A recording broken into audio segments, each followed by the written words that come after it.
cold wind stung Karak's arms and face. He clutched Samara to his chest, holding her and himself on the dragon's back with stiff fingers wrapped tightly in the leather harness. He shuddered, remembering the dragon harness, the war, and fighting alongside Redclaw too well. He had hoped never to ride a dragon again. Redclaw swooped into her lair, a dark cave high up in the Vanguard Mountains. Her claws clicked and sparked on the stone floor. She furled her wings and hunched down so Karak could climb off her back and drag Shamara with him. Sulphury smoke rose from Redclaw's nostrils while she watched him dismount. Karak noticed Shamara's arm was still bleeding, and he did his best to staunch the blood. "I hate you," he wanted to scream at the dragon, but he couldn't risk her fury. She could kill Shamara.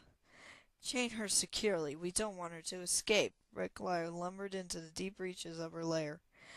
"Does it have to be chained?" Karak called after her. Redclaw snorted a lick of fiery breath back at him. Karak stepped between Samara and the flames, shielding her. Redclaw's breath brushed his face, stoking his anger. "Chains!" Redclaw growled. "Good and tight. I will have my revenge, and you will have what you want as well." Karak led Shannara deeper into the cave. She came without a struggle. Her only attempt to resist him had been back at the house when he ordered her to write the note for Mud. Her disobedience had ended with an unfortunate gash in her arm from one of Karak's swords. She had said nothing since then, just stared at him with her sharp eyes. Karak had thought she was spooky when she was blind, but her gaze now made him shiver. He took her to a small alcove just off the main cavern. Redclaw had attached several sets of chains to the wall. Skeletons from humans she captured in the past littered the floor. Karak shook his head. The cave was no place for an old woman. He pushed a pile of bones out of the way and forced her up against the wall. He found the longest chain and snapped a heavy manacle around her wrist. She glared at him, and he thought he saw a spark of pity in her brilliant blue eyes. Pity for him? She should be worried about herself. "Stop it!" he commanded, but Shannara kept her gaze riveted on him while he searched the room for a scrap of clean material. He found one and bandaged her wounded arm. "Sorry about the cut. I didn't want to. You forced me to do it," Karak stuttered. "You've fallen in with some bad company, I'm afraid," Shannara said. Karak stepped away from her, and bones crunched beneath his feet. "I was born in bad company." "I know," Shannara said, rubbing her bandaged arm. Karak tensed. "You know who I am, and you saw a vision for me anyway?" Shannara settled herself on the floor against the cave wall. "What you have been doesn't matter. You can still choose the kind of person you will be now."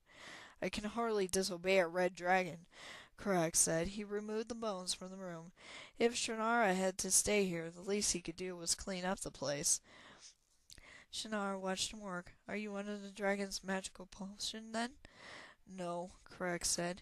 He retreated deeper into the cave and searched through Redclaw's hoard for bedding and other things to make Shannara more comfortable. "What did she promise you?" Shannara asked when he walked back in. Karak gritted his teeth and arranged a bed for Shannara before answering. He filled a pitcher with water and put it within her reach. "There," he said. "It's the best I can do." Shannara laid a wrinkled hand upon his arm. "Why didn't you look for the dragon pendant?" "I did." Karak pulled away from her. "I've spent years looking, but I can't find it. Not on my own. If you must know, Redclaw came up with this plan to force Mud and a dwarf named Green Thumb to help me. She's sure that together we can find it and pass the quest to claim it." Shannara blinked. "Correct. Why didn't you just ask Mud to help you?" Karak stumbled back against the opposite wall as if she hit him. "Well, Mud wouldn't help me. No one does anything for anyone unless they're forced to." Shannara frowned. "I suppose in the dragon armies there is no friendship or loyalty, but that's not how it is with everyone." Karak eased away from the cold stone. "No, I couldn't ask Mud. This is the only way."